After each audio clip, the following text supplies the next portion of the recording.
ब्रह्मणा स्तव समेतं श्रुत भक्ति कायोस्त्रं करो।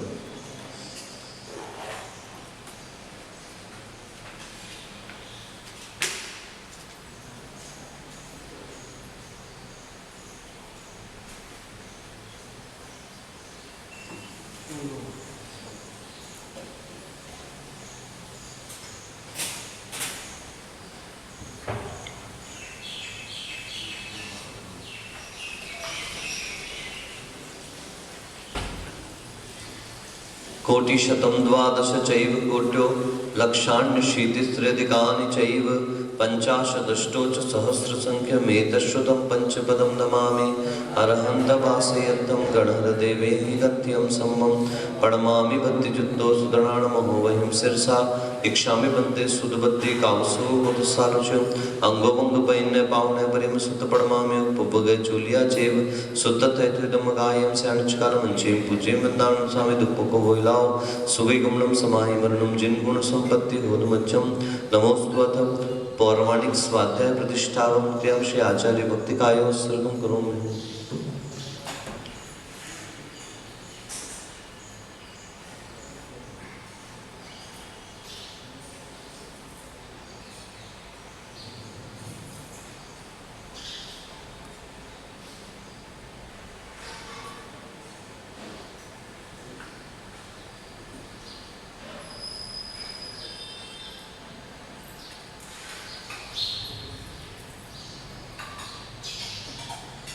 गुरुवः पान्तु नो नित्यं ज्ञानदर्शननायकाः चारित्राणां गम्भीरा मोक्षमार्गोपदेशकाः इक्षामि वन्दे आयरीभक्तिकाः समुत्साज्यं सम्मणानं सम्मदं सम्मचरितानं पञ्चविहाचरणम् आयर्याणम् आयरचरणानं उद्देशनं वच्चायनं तीरेण गुणपालयानं सपसावनं स्याणचकालं अंचें पूज्यं वन्दामि नमं सामि दुःखमुखो वैलासुवेगमनं समाहि मरणं जिन गुण संपत्ति होदुमच्छं वन्दितु सर्वसिद्धे दुवममलमणोममं गतिं पत्ते वोच्छामि समयपाहुड मिणमो सुद केवली भणिदं काऊणनमोक्कारम् अर्हन्ताणं तहेव सिद्धाणम् आयरीवच्चायाणं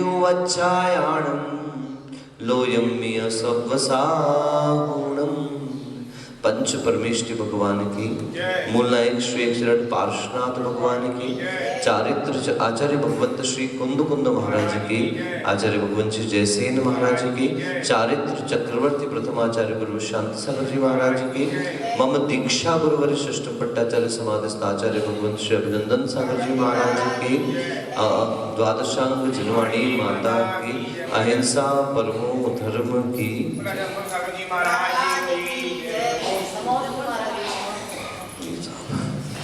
हम लोगों का क्रमबद्ध तरीके से दो अधिकारों की छलांग लगाते हुए पहले पुण्य पाप अधिकार में हमने प्रवेश किया था। आश्रव के भेदों में ही सामान्यतः पुण्य और पाप को गर्भित किया जाता है, क्योंकि वे वस्तुतः तो आश्रव के ही भेद हैं। लेकिन पुण्य पाप दोनों किसी एक अवस्था में हमारे लिए संसार के ही कारण हैं। आश्रव को जानने के पहले हम ऐसा जानकर चले कि चाहे वो शुभ आश्रव हो चाहे वो अशुभ आश्रव हो, वे दोनों ही हमारे लिए वस्तुतः संसार की वृद्धि के ही कारण हैं, सांसारिक सुखों के ही कारण हैं। जिसमें से शुभ आश्रव संसार की वृद्धि का भी कारण हो सकता है और परंपरा से मुक्ति का भी कारण बन सकता है। अशुभ आश्रव नियमित रूप से संसार की वृद्धि का ही कारण बनता है।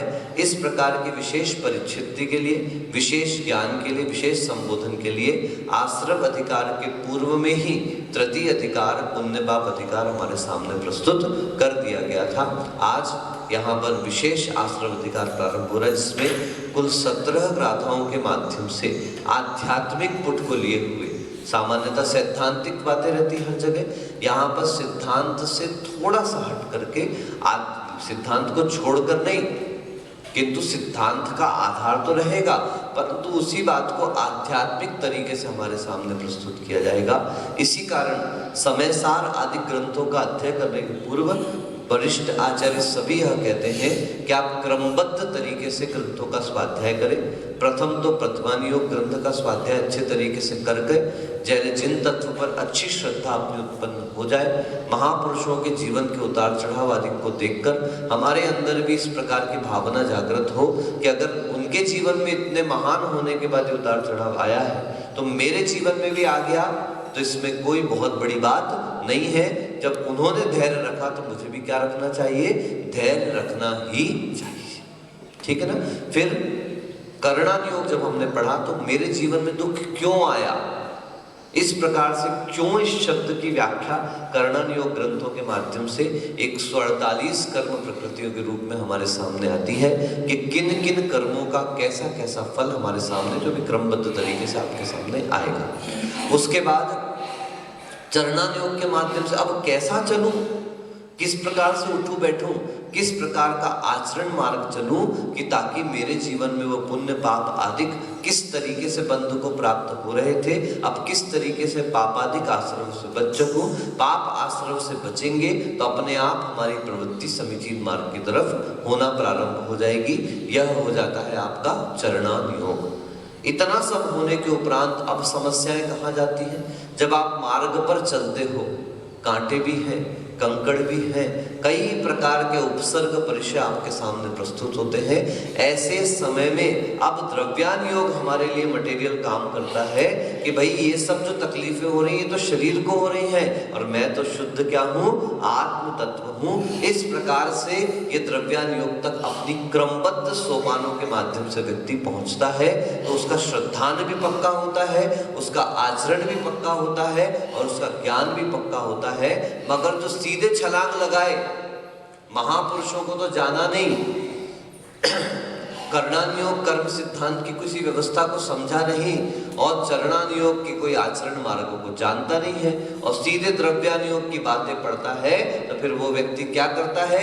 कपड़े बैठे बैठे ही, कपड़े पहने पहने उसको शुद्धोपयोग होना प्रारंभ हो जाता है।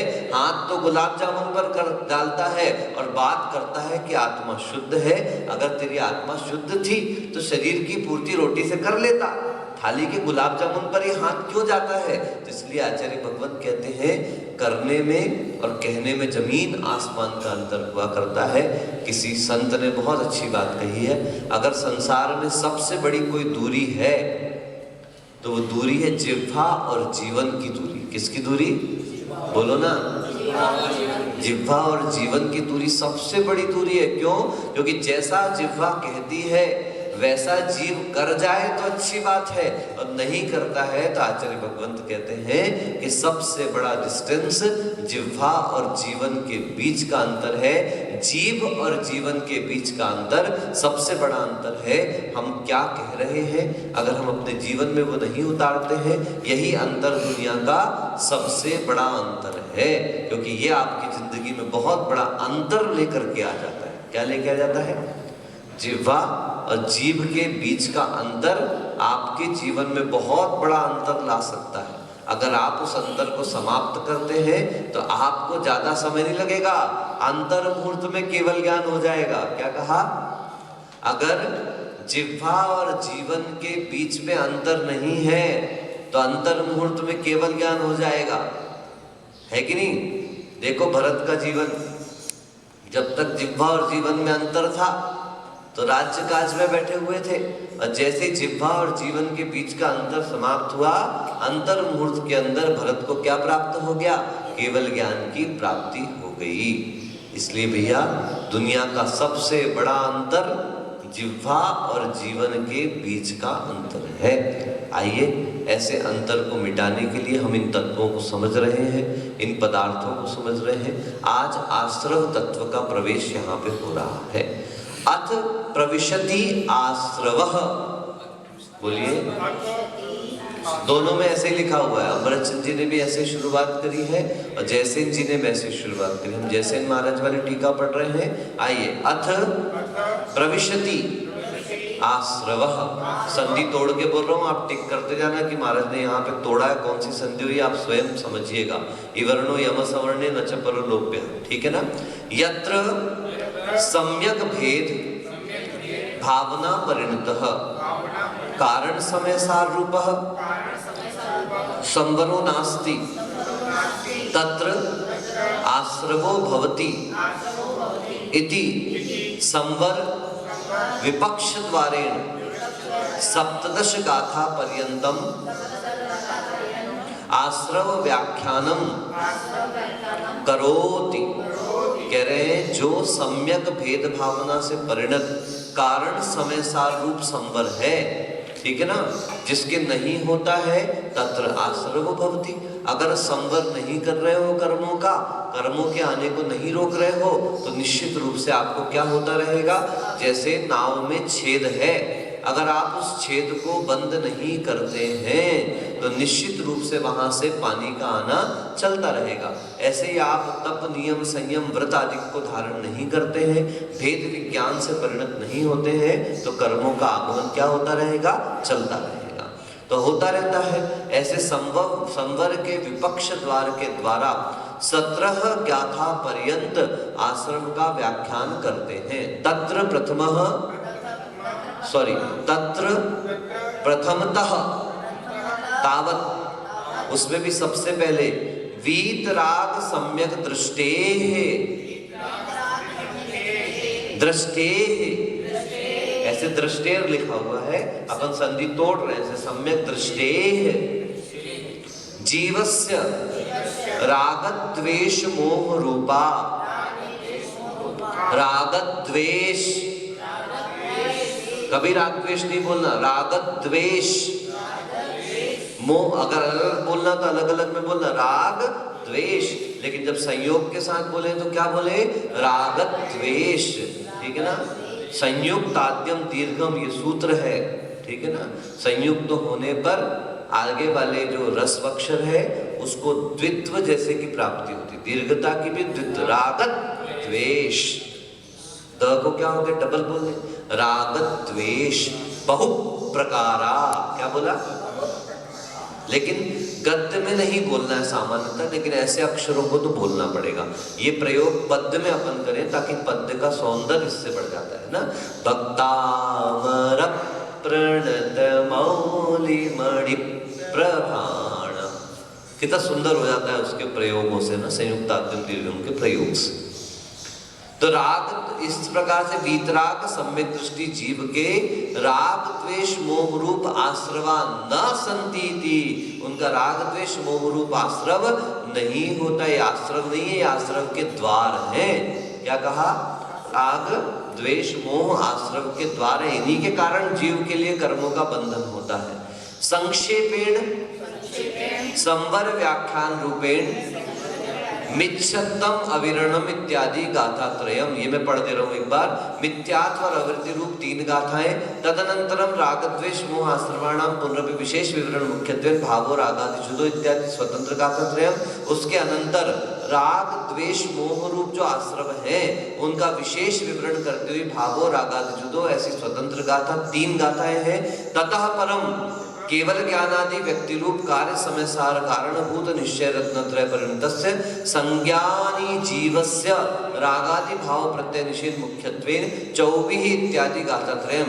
उसके आगे केवल ज्ञानादि के अभिव्यक्ति रूप जो कार्य समय सार की कारणभूत निश्चय रत्नत्रय परिणत जीव की संज्ञानी जीवस्य, ऐसे जो संज्ञा संबंधित जीवों की, ऐसी संज्ञा वाली जीव की रागादि भाव प्रत्यय की निषेध मुख्यत्वम, यानी जिनके माध्यम से रागादि का बंध होता है ऐसे प्रत्ययों का निषेध करते हुए 24 गाथा जिससे प्रारंभ होती है ऐसी 3 गाथाएं आगे हैं। अतः परम तस्यैव ज्ञानिनो जीवस्य मिथ्यात्वादि द्रव्य प्रत्यय अस्तित्वपि वीतराग चारित्र भावना बलेन रागादि भाव प्रत्यय निषेध मुख्यतया सभ्य पूर्णनिबद्धा इत्यादि सूत्र चतुष्टयम। अब उसके आगे ज्ञानी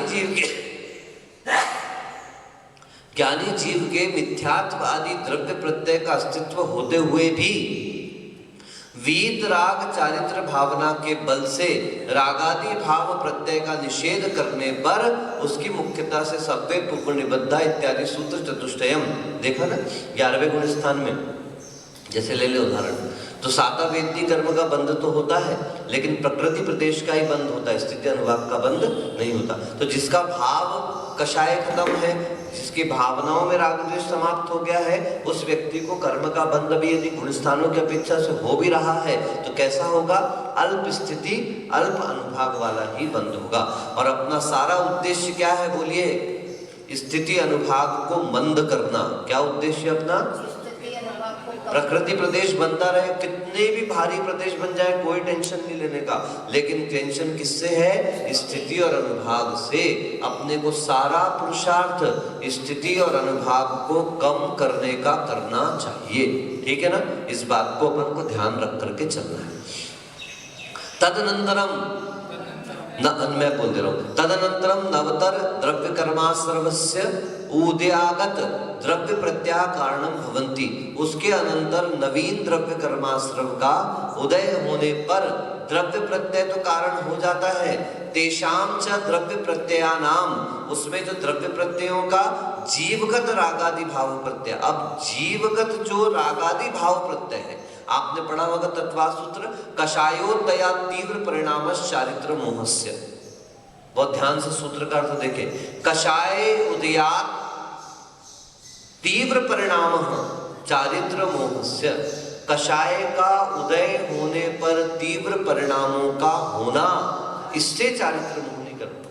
तो पहले तो कषाय का उदय द्रव्याश्रम कहला गया आपका। अब उस द्रव्याश्रय में, उस द्रव्य के उदय में जो उसका आश्रम के कारण बंद हुआ था, उससे जो उदय हुआ, उस उदय के होने पर अब हम क्या परिणाम करते हैं?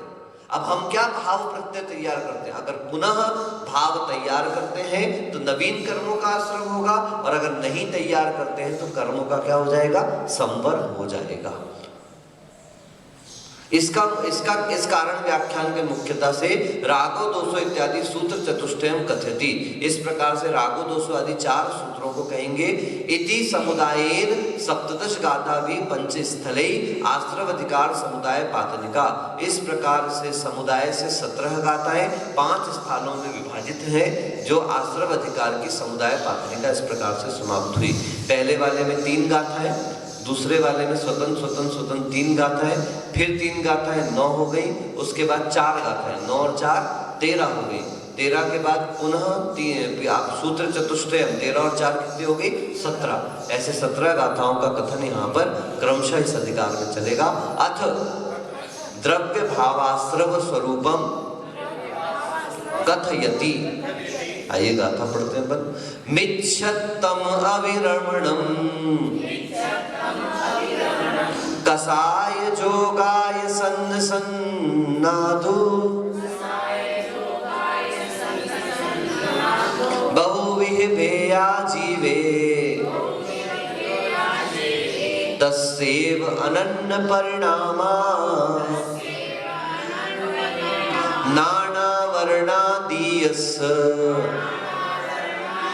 ते दुःखमस्य कारणं होन्ति ते सिंपि होति जीवो राग दोषादि भाव करो। पढ़ लीजिए एक बार दोनों गाथाएं। अच्छा साथ में पढ़ो सब लोग। मिच्छत्तम अविरमणम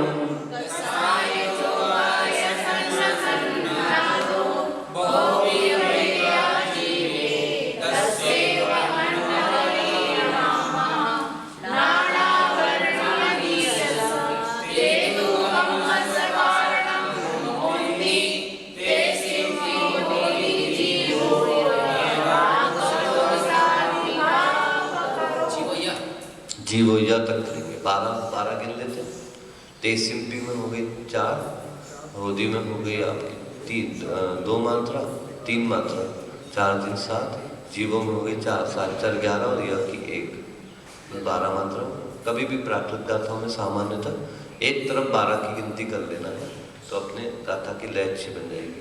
नाना वर्णादीयस ये 12 हो गई। ते दुःखमस्य कारणं होन्ति ते सिंपि होति जीवोय राग दोषादि भाव करो। चलिए गाथा का अर्थ देखते, सभी को सरल है। मिच्छत्तम क्या हुआ अर्थ बोलो? मिथ्यात्व। अविरमणम अविरति, कसाय कषाय, जोगा हो गए 4। मिथ्यात्व अविरति प्रमाद, प्रमाद को लिया मिथ्यात्व अविरति कषाय योग। प्रमाद तो इनमें गर्भित हो जाता है, अविरति और कषाय है ना। तो मिथ्यात्व अविरति कषाय और योग, 4 कारण बता दिए। इनको भी 2 भागों में विभक्त किया, सन्न सन्नादु, एक तो चेतन और एक अचेतन, ठीक है ना। जो आत्मा में उत्पन्न होने वाले भाव हैं वो चेतन कहलाएंगे, और जो कर्म पुद्गलों संबंधी फल है, जैसे मिथ्यात्व कर्म का बंध हुआ, तो मिथ्यात्व के कर्म परमाणु क्या हो गए? अचेतन हो गए। समझ रहे बात को?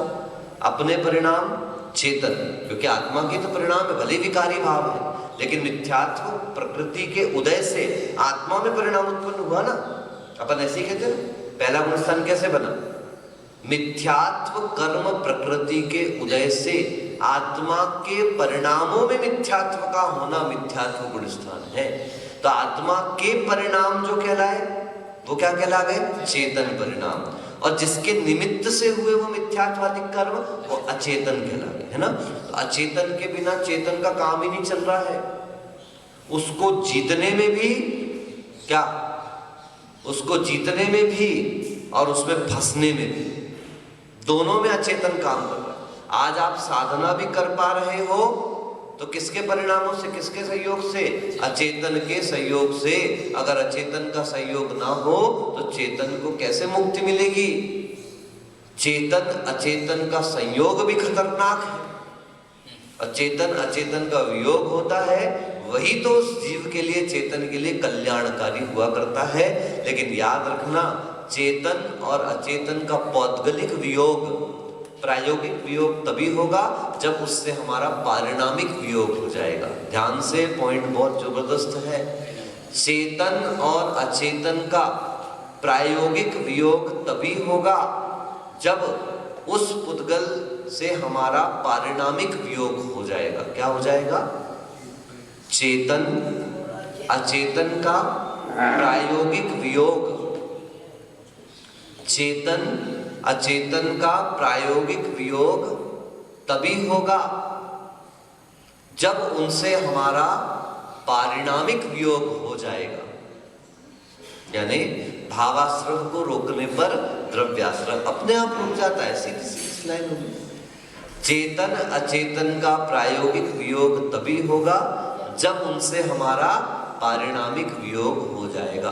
अभी ये भी मानने कहेंगे आचार्य, ये ज्ञानावरणादि कर्म तो हमारे है ही नहीं, कि ये तो अपन नहीं है, लेकिन उसके बाद भी आत्मा का स्वरूप नहीं है।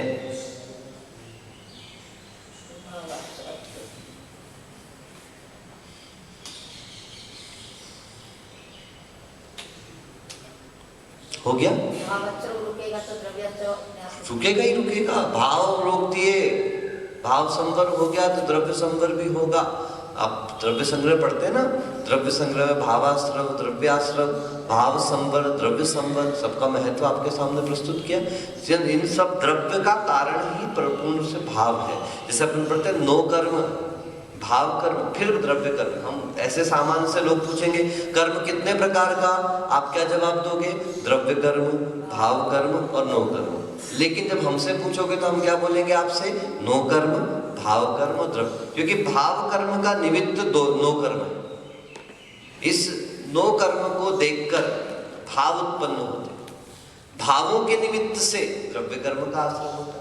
यहाँ पर भी कह रहे हैं अचेतन जो कर्म है वो चेतन परिणामों के विकार का कारण है, और वो परिणामों का विकार पुनः द्रव्याश्रव का कारण बन जाता है। यही अनंत काल की प्रक्रिया है। अब कोई आपसे ये पूछता है कि पहले द्रव्याश्रव कि पहले भावाश्रव, तो आप उससे पूछ लेना कि भैया पहले वृक्ष आया कि बीज आया।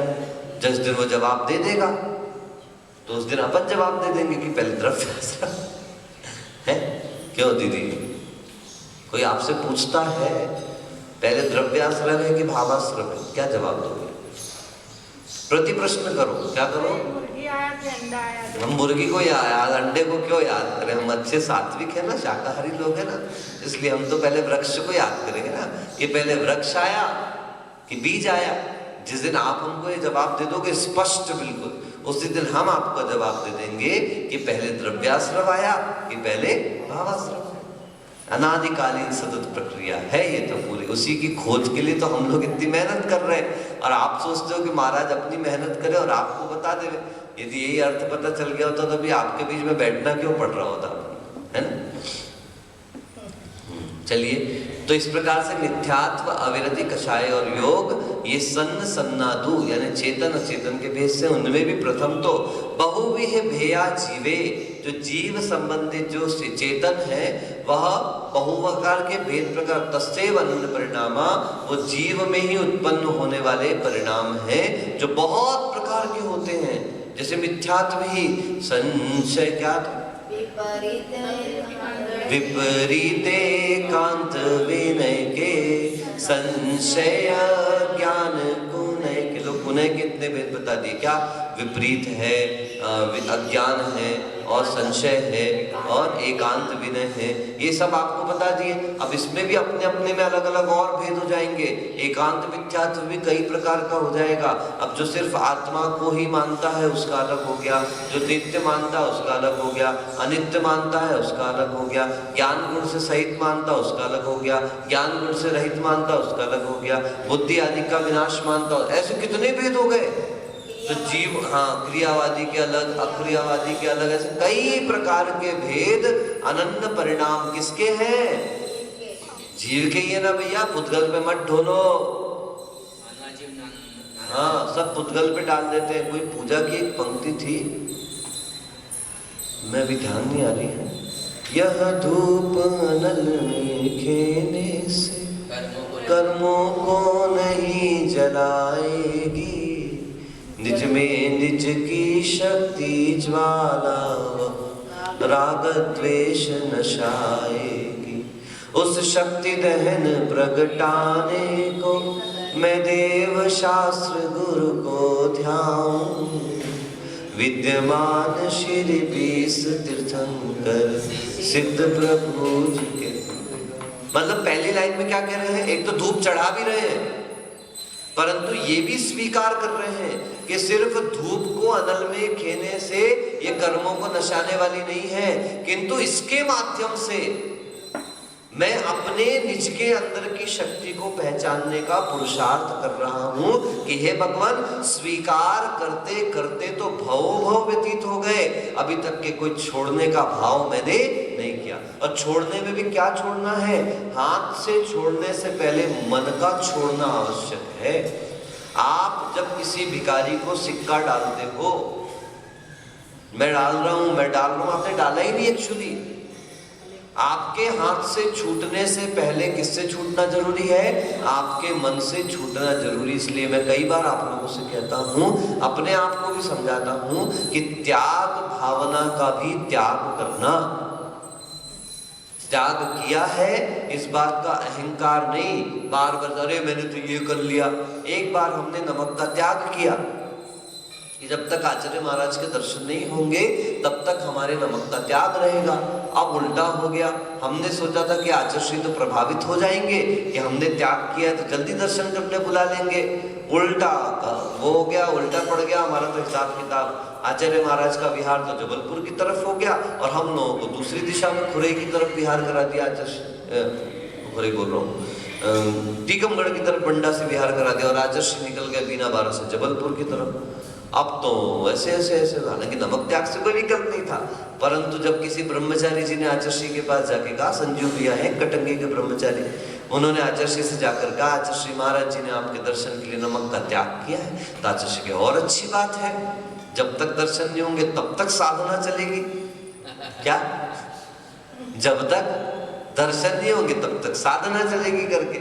उस दिन समझ में आया ज्यादा होशियारी कहीं मारना, गुरु के आगे कदम बढ़ाना ही मूर्खता है। हो सकता है गुरु आपसे उम्र में छोटा हो, अनुचरण सागर जी महाराज हैं क्या, पर जरूरी नहीं कि अनुभव में भी छोटा हो। आपकी गृहस्थी के बहुत अनुभव महाराज, हमारा मोक्ष मार्ग का अनुभव भी 20 साल के ऊपर का हो गया, समझ रहे, बड़े बड़े संघ में बैठे, खूब आहार दान किया है, खूब साधुओं के विहार कराए हैं, सब कुछ किया है। इसलिए ध्यान रख के चलना, कभी कभी उम्र से बड़ा क्या हो जाता है, अनुभव हो जाया करता है, इसलिए मत ना अनुभव सागर की उम्र छोटी है। आपसे कम बाल है हमारे सिर पे, ध्यान रखियो। आपके सिर में हमसे ज्यादा बाल है, हमारे सिर में आपसे कम बाल है। अब तो सफेदी भी आ गई हमारी, है कि नहीं? अब सिर में सफेदी आना नहीं, क्योंकि बाल ही नहीं आना। आज हो गए 20 दिन से ऊपर तो होगा। 4 तारीख को केस लॉन्च किया था, आज कितनी 27-28 तारीख हो गई। लो 1 महीने ही पूरे होने को, बाल ही नहीं आ रहे। ये भी पुण्य का उदय है, क्या कर सकते हैं। लोग सोचते पुण्य का उदय है और हम कहते पाप का उदय है। पहले तो केस लॉन्च करते थे तो अच्छे से केस लॉन्च बिना तकलीफ के हो जाता था। अब आजकल बाल छोटे हो गए तो उखाड़ना नोचना पड़ता है।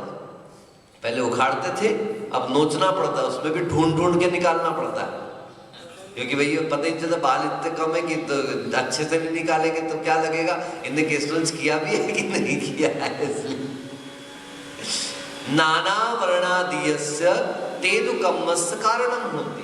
जो ज्ञानावरणादि कर्मों के यह कर्म कारण हुआ करते हैं, ठीक है ना। ज्ञानावरणादि कर्मों के बंधने का कारण कौन हुआ करते हैं? वो चेतन अचेतन रूप जो परिणाम हो रहे हैं। चेतन परिणाम मिथ्यात्वादिक भाव, ठीक है ना। अचेतन क्या हो गए? आपके वो पूर्व में कर्म बंधा हुआ है, उसमें रहता ना अपना परिवार अपने परिवार को बढ़ाना चाहता ही है कि नहीं चाहता है। मान लो दीदी चौके में आहार करा रही है, मंजुला दादी आहार देने आती है, तो आप क्या करते हो? दादी इधर जाओ। अपना परिवार क्या करेगा? अपने परिवार को पास में खड़ा करेगा, और जो दूसरे का परिवार है वो दूसरे के परिवार की तरफ खींचेगा। तो निश्चित रूप से यहाँ पर भी क्या कहा? जो पहले से मिथ्यात्वादिक द्रव्य कर्म बैठा हुआ है वो क्या चाहेगा कि मेरे परिवार की वृद्धि हो गई। हालांकि वो पुद्गल है, वो अचेतन है, लेकिन अचेतन भी बहुत नियत है, तो इस प्रकार से वो वृद्धि तो करेगा ही करेगा। इस कारण से उन मिथ्यात्व देशिम्पि होति जीवो राग दोषादि भाव करो, लेकिन उनका परिवार तो तभी बढ़ पाएगा जब ये जीव राग द्वेष आदि भावों को करेगा। इसलिए सारी दोनों गाथाओं का सार क्या है? किससे बचना है? राग द्वेष से बच करके चलना है। अगर इन भावों से बचोगे तो आप भावाश्रव से बचने से द्रव्य आश्रव से भी, राग द्वेष को ही भाव आश्रव कह देना चाहिए, ठीक है ना। इस प्रकार से कहा। आइए टीका एक बार देख लेते हैं।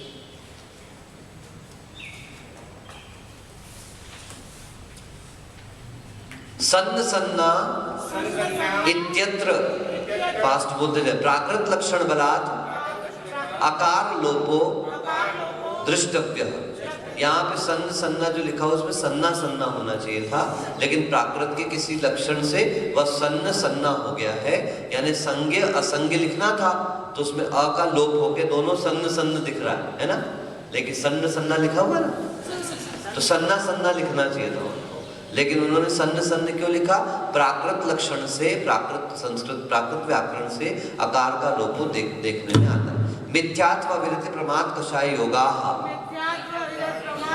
विचार कारण बता दी। कथम भूता भाव प्रत्यय द्रव्य प्रत्यय रूपेण संज्ञा संज्ञाश चेतना चेतना। कैसे हैं वो? तो भाव प्रत्यय रूप, द्रव्य प्रत्यय रूप से दो प्रकार के। भाव प्रत्यय मतलब असंज्ञ, भाव प्रत्यय मतलब संज्ञा, और द्रव्य प्रत्यय मतलब असंज्ञा। नीचे पीछे अर्थ भी खोल दिया।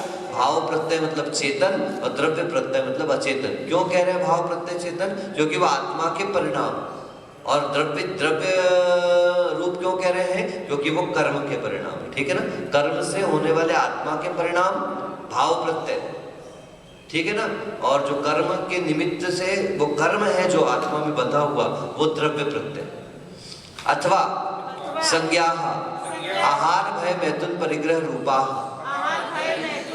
असंज्ञा ईशत संज्ञा इहलोक आकांक्षा अपरलोक आकांक्षा उधर्म आकांक्षा रूपा तिस्त्रः। अब इन्होंने दूसरा अर्थ भी लगाया जैसे महाराज जी ने। पहला अर्थ तो लगा दिया सामान्य से, भावाश्रव को चेतन कह दिया है और द्रव्य आश्रव को अचेतन कह दिया है, लेकिन यहाँ एक अर्थ और लगा दिया। संज्ञा मतलब आहार भय मैथुन परिग्रह रूप, और असंज्ञा का मतलब ईशत संज्ञा, जो संज्ञा के कारण होती हैं। इहलोक आकांक्षा परलोक की आकांक्षा और कुधर्म की आकांक्षा। याद रखें, ये बहुत अच्छी नई बात आई है। वो है क्या मार्कर? आज मिले, कोई बात नहीं, पर बाद में नोट कर लेंगे। क्या कहा, ध्यान से सुने। एक अर्थ तो गाथा से क्या निकल रहा है, चेतन का मतलब भावाश्रव, अचेतन का मतलब द्रव्याश्रव। लेकिन जयसेन महाराज ऐसा भी निकाल रहे हैं, कैसा भी निकाल रहे हैं, बोलिए। चेतन आश्रव का संज्ञा का मतलब यहाँ पर उन्होंने आहार, भय, मैथुन, परिग्रह लिया है। और असंज्ञा का मतलब अ को ईशत कहा।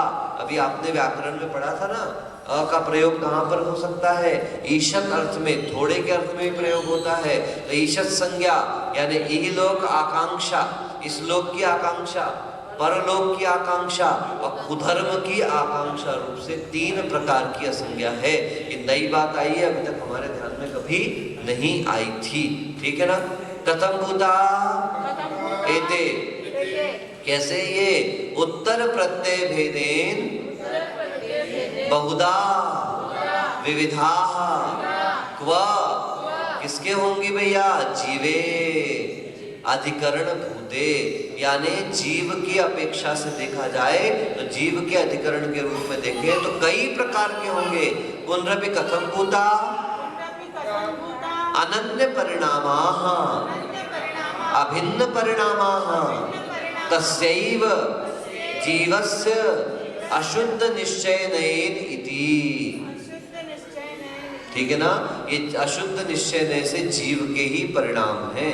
अशुद्ध निश्चय से क्यों, क्योंकि त्रैकालिक परिणाम नहीं है ना, ये तात्कालिक परिणाम है, इसलिए अशुद्ध निश्चय से। लेकिन चूंकि आत्मा के ही है इसलिए निश्चय की बात लगेगी। अगर आत्मा के नहीं होते तो व्यवहार नहीं लग जाता, लेकिन चूंकि आत्मा के ही परिणाम है राग द्वेष, इसलिए शुद्ध निश्चय नहीं लगेगा। और चूंकि राग द्वेष आत्मा के त्रैकालिक परिणाम नहीं है, इसलिए अशुद्ध निश्चय नहीं लगेगा। ठीक है ना।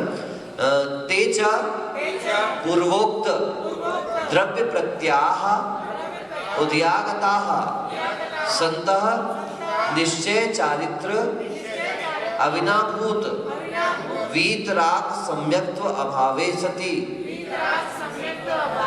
शुद्धात्म स्वरूप च्युतानां जीवानां ज्ञानावरणादि अष्टविधस्य द्रव्य कर्माश्रवस्य कारणभूता भवन्ति। ठीक है ना।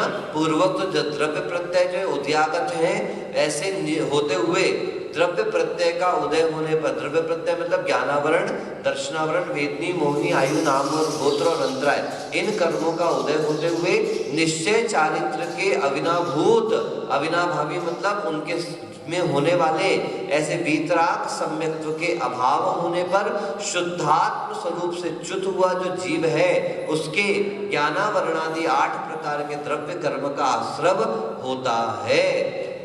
तेषां च द्रव्य प्रत्ययानां जीवः कारणं भवति, उसका जो द्रव्य प्रत्यय है प्रत्ययों का जीव ही कारण होता है। अगर जीव नहीं हो तो क्या कर्म का आश्रम होगा, यानी जीव अजीव में दोनों के संयोग से का आश्रम हो रहा है, मगर जीव मुख्य है। कथम भूतः, कैसा जीव, ऐसे हर जीव की बात नहीं कर रहे हैं तो सिद्धों वाले जीव की बात कर जाओ तो गड़बड़ हो जाए।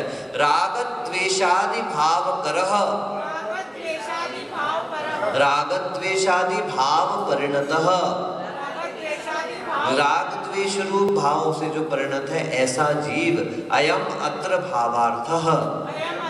अब उसका भावार्थ कहते हैं द्रव्य प्रत्ययोदये सति, द्रव्य प्रत्यय उदये सति शुद्धात्म स्वरूप भावनाम त्यक्त्वा यदि रागादि भावेन परिणमति तदा बंधो भवति नए उदय मात्रेण। बहुत इंपॉर्टेंट बात, द्रव्य प्रत्यय का उदय होने पर शुद्ध आत्म स्वरूप भावना को छोड़कर यदि रागादि भाव रूप परिणमन करते तो ही बंध होगा। उदय मात्र से बंध होने वाला मैंने किया विगत में जो पुण्य पाप, बोलिए से बोलना बस नहीं, समझना भी। मैंने किया विगत में जो पुण्य पाप,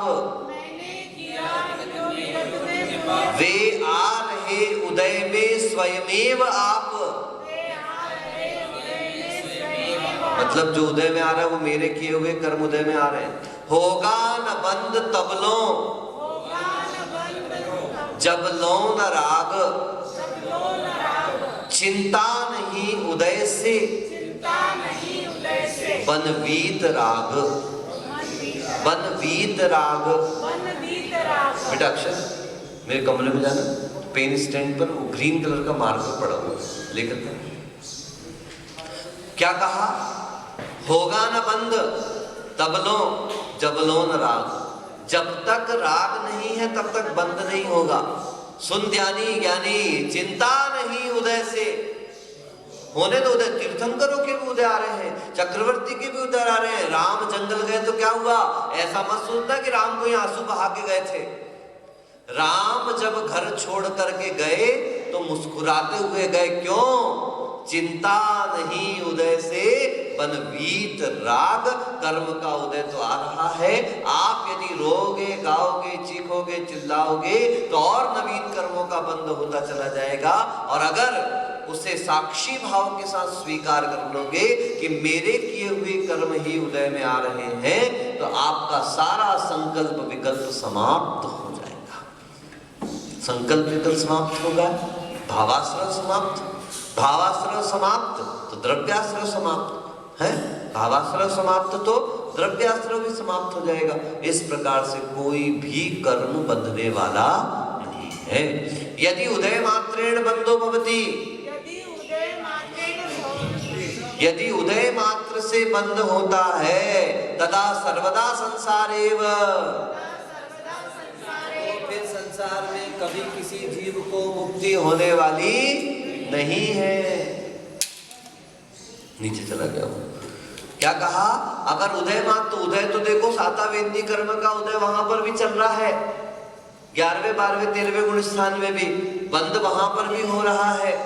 तो ऐसे यदि उदय मात्र से ही आप सब कुछ मानोगे तो याद रखना कि फिर संसार में किसी को मुक्ति होने वाली है ही नहीं। क्योंकि उदय तो भाई है, सहयोग केवली को भी चल रहा है, सातावेदी आदि को। तो कितनी प्रकृतियों का उदय वहां पे बोलिए? अभी 85 प्रकृतियां सत्ता में हैं और बहुतायत उदय में है, फिर भी भगवान मुक्त हो रहे हैं। यही तो लगाओ ना भैया कि जो कि भावाश्रव विजुक्तो, जो भावाश्रव से रहित है, 10 द्रव्याश्रव नथि तेण दो, उसको कहीं से भी द्रव्याश्रव होने वाला इति चेत संसारिणाम सर्वदा एव कर्मोदयस्य विद्यमानत्वात्। इसलिए जानना, क्योंकि संसारियों का तो हमेशा ही सर्वदा एव, क्या देखो सर्वदैव लिखा ना, सर्वदैव क्या निकलेगा? सर्वदा एव, है ना। अब महाराज जी सर्वदा कैसे निकाला? अब इतना तो विवेक संस्कृत व्याकरण वाले आपको नहीं सिखा सकते। ये विवेक आपको ही सीखना है कि सर्वदा शब्द होता है, तथा एव, तथै, तथ शब्द नहीं होता, सर्वदा शब्द नहीं होता। क्या होता है? सर्वदा, तथैव, तथा एव, आपको ही निकालना पड़ेगा। मालेयम, हाँ मालयम तो कुछ भी नहीं होता, माल शब्द संस्कृत में माला। यात्रेयम, यात्रा इयम, ठीक है ना। आपको ही निकालना है कि यात्रा शब्द नहीं होता, यात्रा ही होता है। तरही तरही कर्मोदयो बंध कारणम न भवति, इसलिए कर्म का उदय बंध का कारण नहीं होता।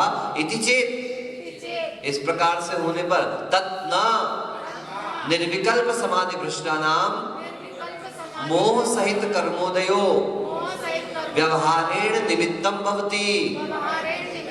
इसीलिए ध्यान रखना भैया, जो निर्विकल्प समाधि से भ्रष्ट है, अपन भी भ्रष्ट है भैया।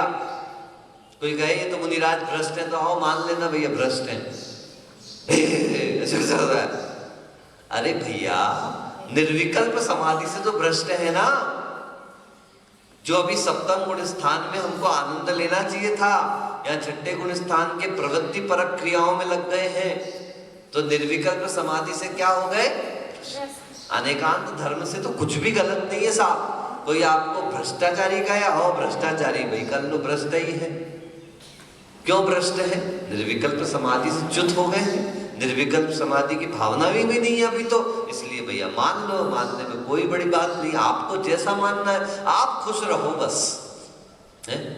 ऐसा कहता आप खुश रहो बस। अरे सामने वाला ऐसा कहता है? हाँ ऐसे कहता है। तो उसका मोह सहित जो कर्मोदय है वो व्यवहार से निमित्त होता है।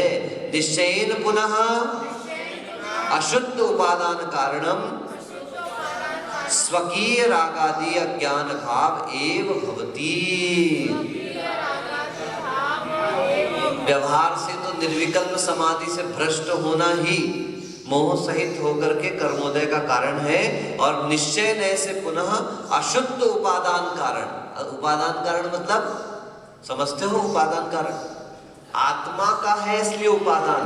देखो कितनी अच्छी बात, मुझे बहुत अच्छा आनंद आ गया, तो नई चीज देखने को मिली। अशुद्ध उपादान कारण, राग द्वेष मोह आत्मा में ही उत्पन्न होते हैं, इसलिए वो आत्मा का ही उपादान। कर्म निमित्त है, ठीक है? जो द्रव्य कर्म आत्मा में बंधे हैं, ज्ञानावरण दर्शन वो निमित्त हैं। राग द्वेष मोह उपादान कारण है, आत्मा में उत्पन्न हो रहे हैं, परंतु अशुद्ध उपादान कारण है, क्योंकि आत्मा का स्वभाव, ठीक है ना? तो ऐसे स्वकीय रागादि ज्ञान भाव जो है वो अशुद्ध उपादान कारण है उन कर्मों के बंध का। ठीक है, बस ये दो गाथाएं और उनकी टीका आपकी पूर्ण हुई। अच्छी गाथा है, अच्छी टीका है। एक बार टीका को स्वयं पढ़ें, अर्थ लगाने की कोशिश करें। पढ़ते पढ़ते पढ़ते पढ़ते आप भी अर्थ लगाने लग जाएंगे, लेकिन कोशिश करनी पड़ेगी। 100 बार गलती करोगे, एक आध बार उसमें कहीं ना कहीं राइट फाइट हो भी जाएगा। हीरा ढूंढने जो निकलते हैं ना हीरे की खदान में, ऐसा नहीं है कि गेहूं के खेत में काट के लाए, नहीं गेहूं गेहूं गेहूं गेहूं हो गया है। वहां जब हीरा निकालने निकलते हैं, कई महीनों में कभी एक आध कंकड़ निकल करके आता, वो भी जो पहचानता है वही जानता है कि इसमें हीरा है या ये हीरा है। ठीक है, इसलिए अच्छे ध्यान से देखते चले। नमोस्तुत स्वाध्याय निष्ठापन क्रियायाम पूर्वाचारण प्रवीण सकल कर्मोक्षार्थम भाव पूजा वंदना इसका सुनितम श्री श्रुत भक्ति का।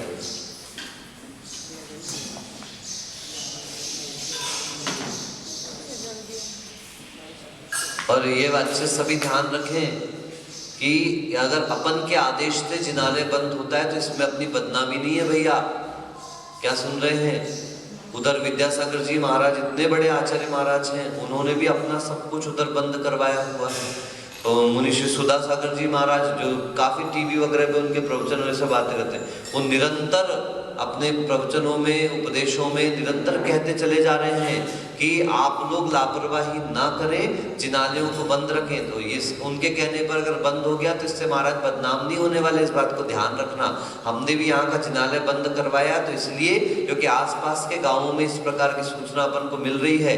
बुद्धिमान वो होता है जो दूसरे के जलते हुए को देखकर अपने हाथों को बचा लिया करता है, जो दूसरे के जलने के बाद भी इंतजार करता है, अरे मेरा हाथ जलेगा, मैं बरनाल लगाऊंगा, झाड़पोला लगाऊंगा, कैलाश जीवन लगाऊंगा, ये मूर्खता कहलाती है। इसलिए अपन को पहले से सावधान होना है। इसको ओवर रिएक्शन नहीं कहते, गुरुजी कहते थे सावधानी है।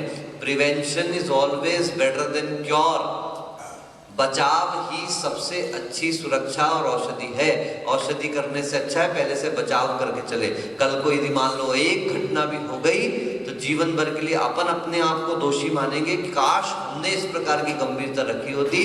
अब कहते हैं जिन प्रतिमाओं को सैनिटाइज करना पड़ेगा, है तो अपने निमित्त से अगर कभी ऐसा हो जाए तो अपने लिए कितना बड़ा अपराध हो जाएगा।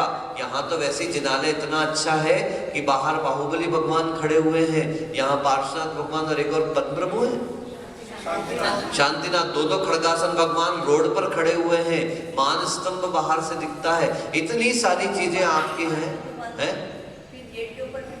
हाँ, गेट के ऊपर भी पार्श्वनाथ भगवान विराजमान है। इतने सारे दर्शन सब जबको हो रहे हैं तो फिर अंदर अब नहीं, ये भगवान नहीं, हमको तो पार्श्वनाथ मंदिर के अंदर वाले करना है, मतलब आप इनको भगवान नहीं मानते हो यूं। सारे भगवान छोटी सी कहते चावल के दाने के बराबर जिनालय और राई के दाने के बराबर प्रतिमा भी सम्यक्त्व का निमित्त बन सकती है। इसलिए अंधविश्वासों से बचें और अभी व्यक्तिगत रूप से और सामाजिक और सार्वजनिक रूप से भी नियमों का पालन करें। अगर कोई समझता है कि महाराज ने मंदिर बंद करवा के गलत किया, तो हाँ भैया हमने तो घर छोड़ के गलत किया था, तब भी जब हम घर छोड़ रहे तो भी लोग कह रहे थे भैया इतनी सी उम्र में क्या महाराज बन रहे हो, गलत कर रहे हो, गलत कर रहे हो। तो साधु तो गलत ही करता है, सही तो सब श्रावक ही करता है भैया। श्रावक जो कर रहा है वो सही कर रहा है, हम लोग जो करते हैं वो गलत करते हैं। ठीक है, गलती करने के लिए मोक्ष मार्ग पर आए हैं, गलती कर करके एक दिन मोक्ष भी चले जाएंगे। ठीक है, चलिए कोटि शतम द्वादश कोटि हो गया, बोल दिया था क्या? लक्षाण्य शीतिस्त्रधिकानि चैव पंचाशदष्टो च सहस्र संख्य मेतत् श्रुतं पंच पदम नमामि अर्हन्तमासेयर्थम गणहर देवेहि गन्ध्यं सम्मम पडमामि भक्तियुक्तो सुदृढ़ान् महोभीम शिरसा इच्छामि वन्दे सुदवत्ति काउसुसाचु मंगमंग पैन्य पावने परम पडमामि उपभोगे चूलिया चेव शुद्धते त्विदम कायं शरणिचकारं जेम पूज्यं वन्दामि नमसामि दुःखो भोइलाओ सुबे गमनं समायुष्पत्तिवद्मजं यदर्थ मात्रा पदवाक्यहीनम् मया प्रमादाद् यदि किंचनोक्तं तन्मे क्षमित्वा विदधातु देवी सरस्वती केवल बोधलब्धिं बोधि समाधि परिणाम शुद्धि स्वात्मोपलब्धि शिव सौख्य सिद्धि चिंतामणिं चिंतित वस्तुदाने त्वां वन्दमानस्य ममास्तु देवी। द्वादशांग जिनवाणी माता की जय।